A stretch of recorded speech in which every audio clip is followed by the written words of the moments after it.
मीरपुर ख़ास मां MyTV news जे reporter ॼाम मुनवर समूह जी ख़बर मूजिब मज़दूरनि जे आलमी ॾींहं जे हवाले सां सिंध मज़दूर इत्तेहाद ऐं ॿियनि वर्कर्स यूनियन तरफ़ां रैली। ख़बर मूजिब मीरपुर ख़ास में मज़दूरनि जे आलमी ॾिहाड़े मल्हाइण लाइ सिंध मज़दूर इत्तेहाद, सारिंगा वापडा हाइड्रो इलेक्ट्रिक वर्कर्स, सिगा Sindh agricultural non grade employees association, young welfare association मखण समूह स्टेशन चौक खां प्रेस क्लब ताईं रैली कढी।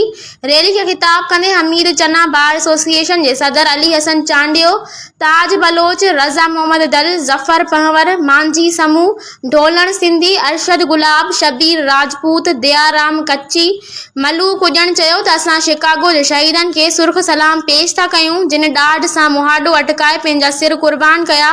पाकिस्तान ख़ासि करे सिंध जे मज़दूरनि खे पंहिंजा हक़ नथा मिलनि। एॾी महांगाई में बि मज़दूर फाका कशी वारी ज़िंदगी गुज़ारे रहिया आहिनि। हुकूमत तरफ़ां पॉलिसियूं ठहनि थियूं पर अमल नथो थिए। जिते जिते मज़दूरनि जी ज़रूरत हूंदी आहे उते धारियुनि खे भर्ती कयो पियो वञे।